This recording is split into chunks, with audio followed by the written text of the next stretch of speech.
You want to introduce kind of some things at NI that how we're structured for security.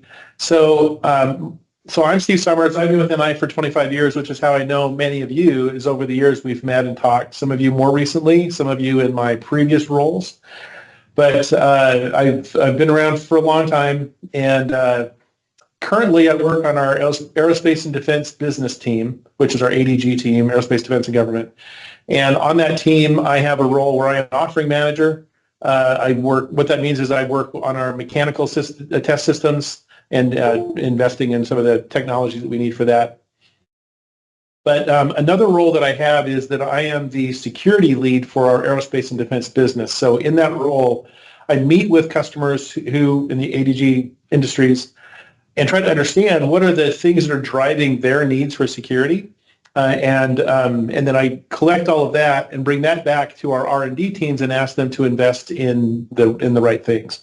That really involves kind of two things. One is enterprise security. So how do we handle your information? So there's a lot of you when we work with your customer, with you as a customer, you want to send us information, but that information is ITAR or it's CUI. And so it needs to be handled appropriately. And so I need to certify to your company that we have the right system in place to do that. So I do that part of it. Then the other part is when you buy the product from us and you deploy it into your system, you need to show that it's secure. And so you ask a lot of questions about that. So that is what my role is try to meet both of those needs. So as I do that, I'm finding out that, hey, customers need encryption as an example. So then I go work with the R&D teams to do that. Kyle Tetmeyer, who may or may not be on the call here, it's hard for me to see all the people who are actually here right now, but Kyle is our Chief Program Manager for Product Security. So that's the product security side, so making our product more secure, as we sell it to you. And that spans all of our business units. So whether you're in energy or medical devices or aerospace and defense, all of those things are fall under products, and Kyle is that person. He's my main interface into R&D. So we work together. He's implementing the right processes so that we're developing products according to a secure development lifecycle. And then the other thing that he does is work with those product teams to encourage them to adopt the right technology. So if we need encryption in one of our products, so go meet with that team and teach them about encryption and what that means. Stephen Harrison is also another longtime NI guy, and he is one of our senior people in R&D. He's kind of one of the main minds behind what we've done with LabVIEW over the last 30 years, 25 years. But in that role, he was recently tapped by Emerson. Emerson wanted to make sure that we had a senior level person who was in charge of security, product security at NI. And so he is a security officer. He reports back into leadership at our new owners, which is Emerson, about what we're doing at NI. And in his role as an R&D director, he can make sure that we're putting resources into the right efforts to make sure that we're developing the products that you'll need. So this used to just be kind of me and Kyle. Now with Stephen, we have a lot more muscle behind us. And over the last couple of years, we've been working a lot with our R&D teams, and I have probably 4 or 5 meetings a week right now with R&D teams to make sure that we are incorporating security into our roadmaps and that we are getting everything ready for U.S. customers to use our products. There's a few people here in the room with me. So some of them, camera's not shifting over to you, but we've got Eric Myers is in charge of a lot of our DAC products, maybe there's a simple way to put that. Deb Burke, you may know Deb. Deb has worked with all of our products, really. I don't even know what your current role is. Is it everything? Is it software? Is platform hardware and drivers. And Stephen Bassett is here. Stephen is on our transportation business unit. So between all of those different roles, I think we've got a lot of things covered here, a lot of other people on the line. So let's talk a little bit about who's here today. I'm not going to go through and have you all introduce yourselves. That would be awesome, but it would also take the entire time. But just to give you an idea of who's here today, I had about 60 people enroll from these different types of companies. And you can see that there's a wide range there of different industries, different companies. And I appreciate all of you being here. And one of the most valuable parts of having a conversation like this is meeting each other, networking, and being able to share comments. So again, make sure that you're putting things in the comments here. There was a couple of comments. As possible, I'm going to jump over and try to look at some of those comments, but yeah, I'll do that as I possibly can. Yeah. Awesome. Okay. So this is our NI Test System Security Summit. This is our 5th or 6th one that we've done. We started doing these meetings back in, I think, 2020. And the idea was to start having conversations where we would bring together test engineers, mostly test engineers. We also invite security teams and IT professionals to get together to try to understand what does security mean for test. And again, trying to share best practices among all the different attendees. So we try to hold this twice a year. It's free, it's virtual, just like we're doing now. Our next meeting then would be in October. It's not exactly 6 months off of now, but we don't want to go into November, December because of holidays and all that stuff. So that's kind of what we're shooting for the next meeting. If you're in this meeting or if you signed up for this meeting, then you will get an invite to that October one because I just have a spreadsheet of my own that I just keep, and I will email everybody on that spreadsheet about the next meeting as we get closer to it. All right. One of the things we talked about at the NI Connect meeting was how security used to kind of look like this, where you had your kingdom, and inside of this kingdom, once you got into that kingdom, from the untrusted side, once you crossed that bridge and you got into your network, then you had free reign over things, right? And as a company, once I log in, I can get in and do all kinds of stuff. And that's a great way of doing security, but the problem is that people do breach these walls, and once those walls are breached, giving for people to just have free reign and be able to roam around your network and get whatever they want off of that network, that presents a real risk. And there's a great story that this castle is actually in Béziers, France, and they were under assault. This big army came in, and they had food and everything else to last months and months as they waited. But on the very first day of the siege, somebody found a door that wasn't properly closed. There's a whole story behind that, but the door wasn't properly closed, and the sieging army came in on the very first day and came in and wiped everybody out. And so you can't trust that your walls are completely fail-proof. And so because of that, what we see is a big shift to what we call zero trust. Zero trust architectures basically say that you can assume that a breach can happen. So don't trust anybody, even if they're already on your network. And once they're in your network, then every component has to provide security. And in this world, the way that we've done test systems in the past is with air gaps. That doesn't work anymore. In the past, we would basically say, this system is not on the network. So because it's not on the network, we don't have, all those rules don't apply to us. Well, they do apply because if somebody gets into the building and they get access to that test system or somehow get access to that test system, then it doesn't matter that it's not on the network, and now they've caused damage. And if you look at most of the breaches that have happened with operational technology over the last couple of decades, most of those have happened on air-gap systems. There's a lot of stories about that. We can go into that, but that's a whole different presentation. If you go to my other presentation from NI Connect, we talk about all those stories. One example of a recent threat is what's happened with here. Unless you're living under a rock, you know that Ukraine and Russia are at war. Well, that war extends beyond missiles and everything that's happening on the ground and into cyber war. And just a couple of months ago, the Ukraine claimed to have made a pretty massive attack on Russian infrastructure where they caused all of this damage to their systems and deleting servers and disabling sensors. This was all operational technology. This was not IT. This isn't laptops and routers, right? This is sensors and gateways and appliances and disabling access to the utility office. All of those are things that are what we call operational technology, and those were all affected. So this is the way that that war happens now, and it's happening every day. I know companies that were attacked by Russian infiltrators. There's a story about a company where a Russian company came in and this happened to one of my friends, but they came into his company and stole all of the information about their salary information and emailed out a spreadsheet to everybody in the company showing how much everybody in the company made. And that really disrupted that company for several weeks as they all tried to recover from that. But there's a lot of attacks going on. And so the way that IT teams and test teams respond to this is a little bit different. And this is why we have this conversation today, is because we need to talk about these differences. But you think about your IT team really understands IT requirements, right? Those guys know how to network stuff. They know how to put stuff together. They have a lot of enterprise tools that are available to IT teams. There's a lot of good things for monitoring traffic and things that are attacking your network. And there's a lot of visibility that they have because of those enterprise tools.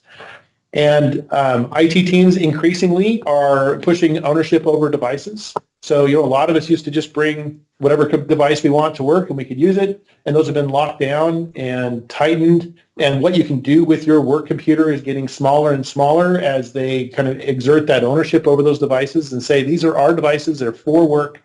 Don't be playing video games and stuff on them because that introduces these other vulnerability issues.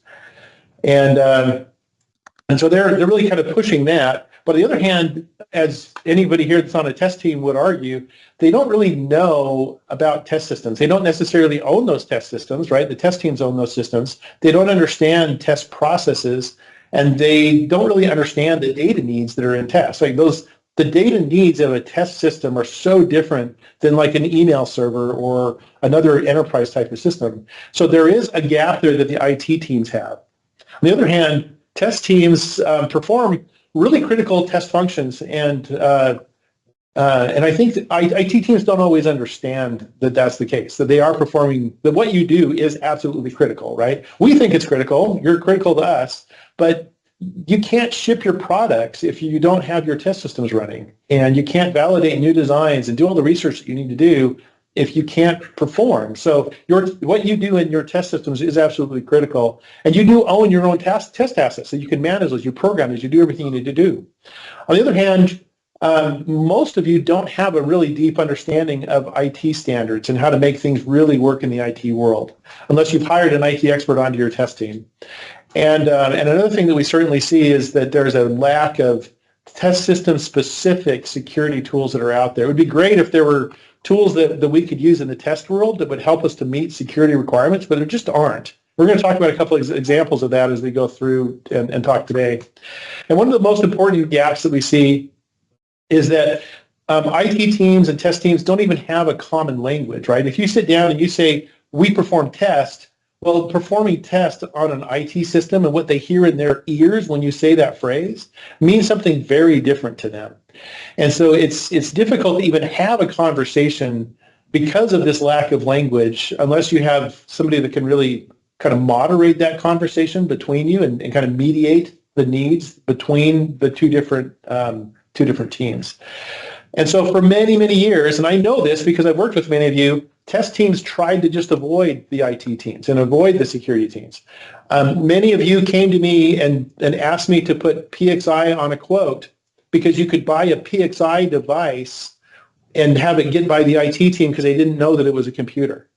And you got away with that for a long time. That's not the case anymore, right? They have scanning tools now that they can go across and they can see this device is running Windows OS or running Linux OS. So you can't just sneak these onto your systems anymore like we used to be able to do. And so we've got to figure out how to talk to each other and how to work with each other.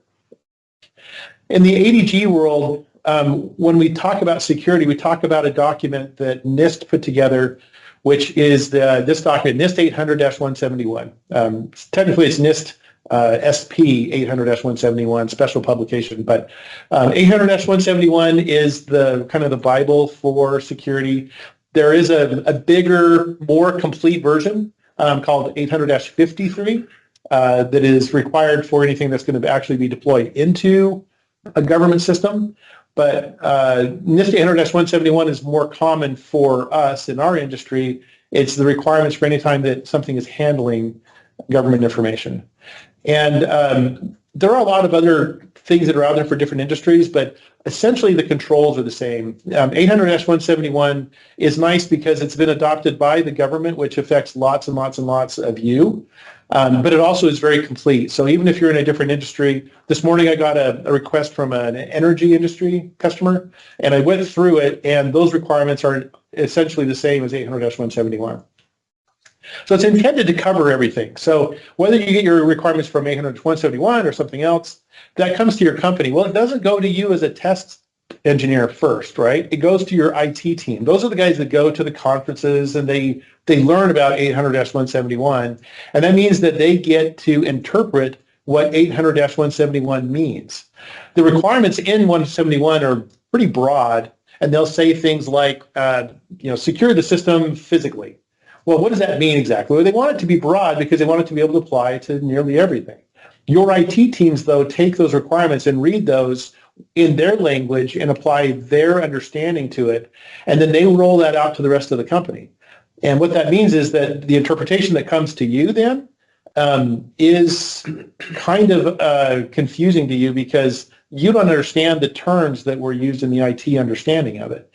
So this is where we see this conflict between IT and test, is that they're trying to apply very IT language types of things into a test system that they don't necessarily understand.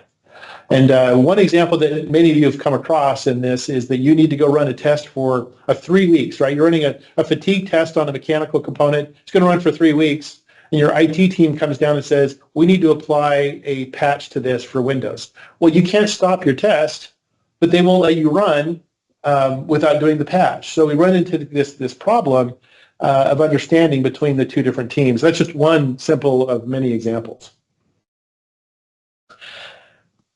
Now, to try to help bridge this gap between the IT world, the information technology world, and what we call OT, which is operational technology, or they use the term here of industrial control systems. In order to provide a kind of a mapping of the two, NIST has come out with another document called NIST 800-82. And you can find this document online, it's really easy to find. But this essentially tries to establish what does security mean then for industrial control systems. An industrial control system is not a test system, but it's actually pretty close if you read through the language. If you understand an ICS, you'll understand how security applies to a test system. And so if you read through some of the language of NIST 800-82, it's a pretty long document, so I'm not going to read it all here, but there are some interesting things that you pull out of it that you can see that somebody in the government understands that there's a difference between IT and OT, and they're trying to tell your IT teams to respect that difference. And so you see some of the language here, like logic executing in ICS has a direct effect on the physical world. That's new, right? In the IT world, it's all software stuff. But in the OT world, the things that we do, we directly connect to the physical world. And if you impact my system, it impacts that physical world. A lot of other things here about risk to human and health, human lives and stuff. The last one I think is really important, right? The goals of safety and efficiency sometimes conflict with security in the design and operation of control systems. And, if you have a system that is, keeping some valve on that is doing some critical component of water or whatever, shutting that down so you can apply a patch to it may have a real impact on safety or efficiency, and you have to balance security with that. Awesome. So I hadn't seen that new one there, but I'm going to have to go look at that because I think that 800-82 was kind of written outside of the 171, and so somebody's finally gone through and kind of put that together. That's great. I mean, I pulled this from Rev 2, so Rev 3 is awesome. Thanks for posting that. As you go through that 800-82 document, you'll find charts that look like this to try to educate IT teams about what a system really looks like and what some of those different components are. And I think one of my favorite quotes that comes out of it is this. And this is something that we can all learn from, not just the IT teams, but it is essential for a cross-functional cybersecurity team to share their varied domain knowledge and experience to evaluate and mitigate risk to the ICS or in the OT system. One of the key recommendations from the document is that you need to create a cross-functional team that includes IT people that understand the IT side, as well as people who understand the OT side. And there's a few other roles that they've got pulled in there. And all of them need to work together to make sure that you are balancing the safety with the security and putting that together into a common strategy that takes into account everybody's needs. The document goes through and breaks things into different areas to say there are some special things that you need to consider. And so, again, I recommend reading this document, bringing it to your IT team and having a conversation with them about how do we balance security with timeliness and availability and risk management and the physical effects of the system. And having that conversation. The approach to this has to be something that's done at your company because the way you balance this is going to be a little bit different from company to company. So we've seen this big increase in IT security just over the last couple of years, and we have to ask ourselves, why is this changing? Like, why is my security team coming to me more frequently now than ever before? Why are they enforcing more requirements now than ever before? And I guess before I go on, does anybody have any questions or comments about the 800-82 stuff?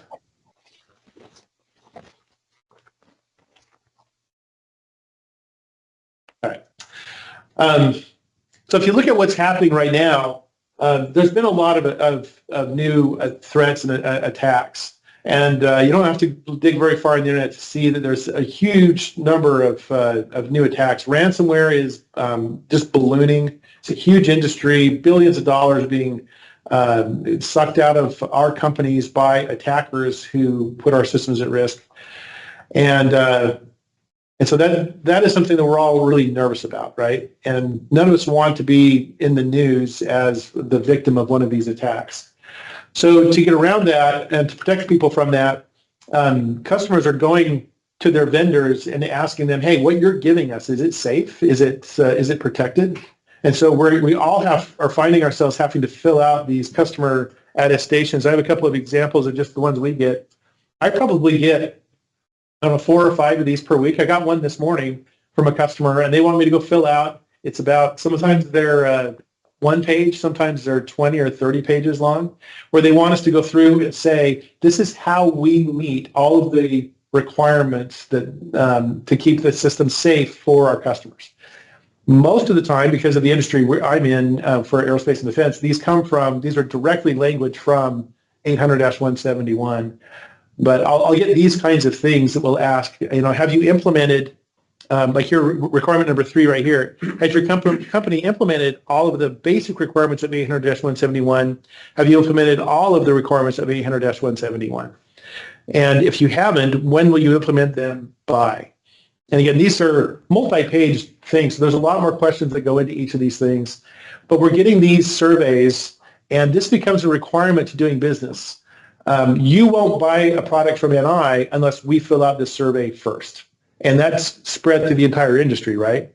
Well, who normally fills out these surveys? And that comes back here, that in order to do this, these customer attestations, or to show the government that you're meeting their requirements, you have to perform some kind of an internal audit or an assessment of some sort, because your CEO or CIO or CTO or whoever is in charge of this is not going to want to put their name and sign one of these things that says we're safe unless they really are safe.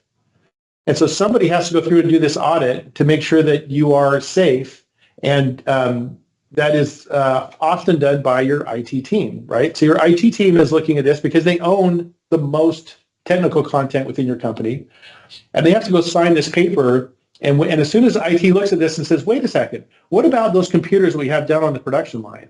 What about those computers that are down on the test area? Are those safe? I'm not going to sign this document and give it back to our customer until I know that. So they are coming to you and saying, hey, is your system safe? Because I need to tell our customers that the system is safe. And then once they've gotten that and they sign that, they run that through the lawyers, and the lawyers are saying, have you checked with everybody? Are you sure that these systems are safe? And then it goes to your executive or somebody who has to sign off on this stuff, and or to the person that they've delegated that signature authority to, and they have to approve all of these things. So they're all really nervous about signing off on equipment and processes that they don't actually own because they're owned by you in the different test teams. But this huge increase in the attacks, which is leading to these customer surveys like these, that's what's leading to your test teams coming to you, or your IT teams coming to you and saying, have you implemented this requirement and that requirement? There are other requirements being put in place by the government itself, right? So the government has this new requirement. So in May of this year, there's this new requirement is coming out, which basically requires that we provide SBOMs, and I'll talk about SBOMs in just a minute. A few other things about reporting incidents. The government is trying to make sure that any system that they buy that has some kind of an issue pop up because somebody's attacked one of the components of it, that they're made aware of that right away. And the way that they know that is if they know what all the components are in that system. Therefore, they want these SBOMs. There's also another initiative to create something called CMMC. You see this on the internet all the time, but this is a Cybersecurity Maturity Model Certification. This basically says that those 800-171 controls, rather than doing an internal assessment to show that you meet those, you need to get a third-party certified assessor to come in and verify that you're doing all of these things. And so this puts a whole new burden on all of us as suppliers, that any system you're selling to the government has to comply with all of these and show that you can pass that external certification. So this is certainly adding pressure to the need to do all this. Then kind of one of the latest things that's really big is that Europe is passing a law that says that if you ship any product into the EU, you have to get a CE mark. Now, we already have to get CE marks for safety and reliability. This new CE mark will also include product security. So you won't be able to sell your product into the EU unless you meet all of their requirements for product security. So that means your customers in Europe, or your trade compliance people at your company, are going to come to you and say, hey, this says that before we can ship this, we have to meet all of these product security requirements. Do we meet those? And part of that happens in the test area. So are we meeting this in the test area? And so if you don't, you're going to cut off a substantial amount of your revenue globally because you won't be able to ship into Europe. And so this is becoming more and more critical over time. There's also this new attestation form that has just been released by the government here in the U.S. that they're promoting down to buyers, so that anybody who's buying, whether you're buying for the government or anywhere in that supply chain, they're saying have your suppliers sign this attestation form. And this attestation form basically says this: I attest that we presently make consistent use of the following practices drawn from our secure software development framework in developing the software. Basically, we have a way of making products secure, and we follow that way of doing it. So again, there's just all this pressure coming down on us to make sure that we are doing what we need to do in order to provide secure software and hardware products. Again, more of this coming from the government. So I think I'm kind of beating that over the head. But what that means is this is going to come down to you and your teams as a requirement. They may come and ask you to provide a bill of materials or a software bill of materials for a system you deliver. They may ask for letters of volatility or compliance to all these documents. Do you have a STIG for this? Is the vendor FedRAMP certified? Do you have these other kinds of certification? Do you do testing on these things? These are all questions that are coming to you because they are listed in the 800-171 document as requirements, and they're certifying to their customers that your company meets those requirements.